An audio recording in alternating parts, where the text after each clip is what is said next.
घर के बाहर फट फट फट की जोर से आवाज हुई। सीमा को लगा कि पटाखे फूट रहे हैं। वो डर के मारे घर से बाहर निकली। देखा तो सामने योगेश यानी कि पतिदेव एक बुलेट बाइक पर बैठे हैं।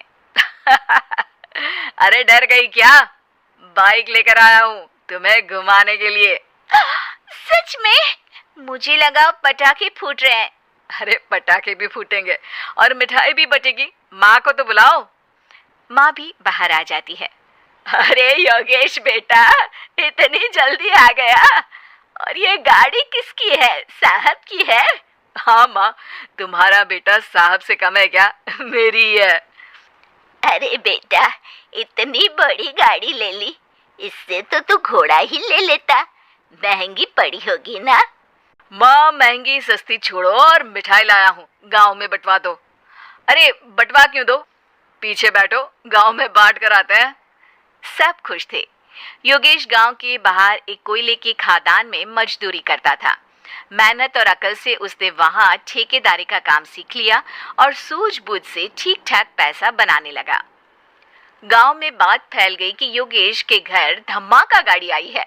ऐसी गाड़ी पहले कभी किसी ने गांव में तो देखी नहीं थी। योगेश और माँ गाड़ी से वापस घर आ जाते हैं। बेटा, बाबूजी ऊपर से देख रहे होंगे और आशीर्वाद भी दे रहे होंगे तुझे। वो होते तो उनको भी घुमाता माँ। पूरे गांव में नाच नाच के मिठाई बांटने जाते। जैसे मैंने नाच नाच के बांटी थी जब वो अपने लिए एक साइकिल लेकर आए थे। बस बस, बाबूजी दो बात भी सुनाते कि फटफट वाली फटपटी ले आया। सीमा आगे कहती है, अपने लिए तो ये गाड़ी ले आए और मेरे लिए? अरे ये गाड़ी तुम्हारे लिए ही तो है। पक्का मेरे लिए है? अरे पक्का तुम्हारे लिए है। अगली सुबह जब योगेश सो रहा होता है तो उसे बाहर से गाड़ी की आवाज आती है। वो घबरा कर चिल्लाता है, चोर चोर, मेरी गाड़ी ले जा रहा है, चोर चोर। माँ भी जागती है और योगेश के साथ दरवाजे की तरफ भागती है। जैसे ही दोनों बाहर निकलते हैं तो देखते हैं कि सीमा गाड़ी चला रही है। अरे बहू, नाक कटवाओगी क्या? ये क्या कर रही हो? अरे गिर जाओगी, ये क्या कर रही हो तुम? सीमा गाड़ी को रोक कर कहती है, सारे गांव में घुमा लाई, कहीं नहीं गिरी। क्या? सारे गांव में घुमा लाई? अरे लोग क्या कहेंगे बहू, सोचा क्या एक बार? यही कहेंगे कि कितनी अच्छी गाड़ी है। अरे तुम्हारे बारे में। हाँ, कहेंगे ना कि देखो कितनी अच्छी गाड़ी पर बैठी है। बहू गाड़ी रखकर योगेश और सासू माँ के पास जाती है। तुमने कब गाड़ी चलाना सीखा? हमारे बाबूजी के पास पुरानी स्कूटर थी, सीख ली। फिर स्कूल में एक मास्टर जी भी ऐसी ही गाड़ी लेकर आते थे, उन्होंने सिखा दी। हाँ हाँ, स्कूल के मास्टर आजकल यही सब तो सिखा रहे हैं। पढ़ाई का कुछ सिखाते तो कुछ भला होता। अरे बहू, अब गाड़ी मत चलाना। हमारे परिवार में कभी किसी औरत ने पीछे से आगे की सीट पे आने की हिम्मत नहीं की है। तुम भी मत करना, समझी? जी समझ गई माँ जी। सीमा सास की बात सुनकर चुपचाप रसोई में जाकर उदास होकर खाना पकाने लगती है। सास सुबह सुबह मंदिर से पूजा करके लौट रही होती है।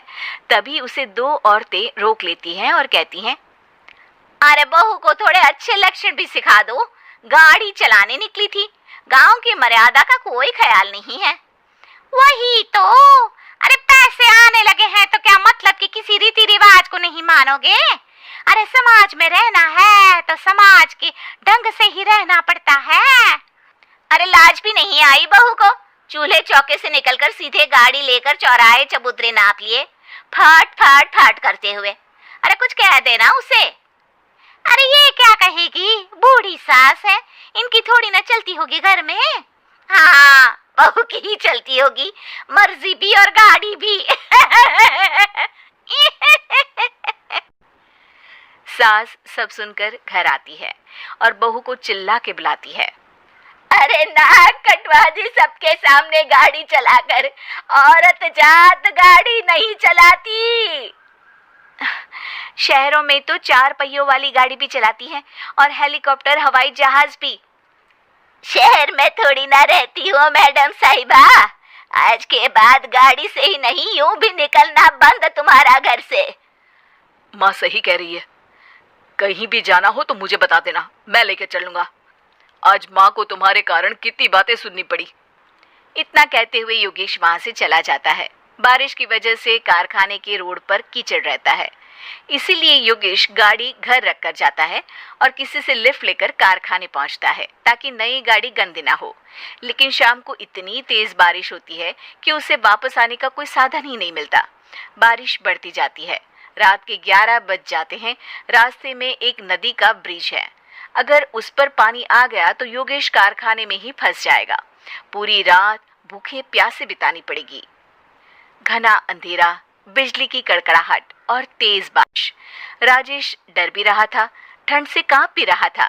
तभी उसे रोड से आती हुई एक रोशनी दिखती है। वो देखता है कि उसके सामने एक बाइक आकर खड़ी हुई है। वो ऊपर वाले को धन्यवाद देकर उस बाइक वाले आदमी की तरफ बढ़ता है, पर पास जाकर देखता है तो भौचक्का रह जाता है। सीमा, तुम यहाँ इतनी बारिश में गाड़ी पर? पहले बैठो तो, नदी ब्रिज पे आ जाएगी तो जाना मुश्किल हो जाएगा। योगेश गाड़ी के पीछे बैठता है। सीमा गाड़ी चला रही है। मैंने तो तुमको पहचाना ही नहीं। गाड़ी की आवाज तो पहचानी होगी ना? अरे पर मुझे नहीं पता था कि तुम आओगी। अच्छा किया कि तुम आ गई। माँ नहीं आने दे रही थी, पर हमेशा पति पत्नी की रक्षा थोड़ी ना करेगा, पत्नी को भी तो करनी चाहिए। योगेश को सुबह अपने किए पर पछतावा होता है। उसकी आंख में आंसू आ गए जो बारिश की बूंदों में बह गए थे।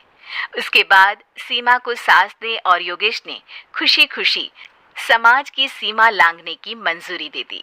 अब वो जहां भी जाती फट फट फट गाड़ी पे ही जाती।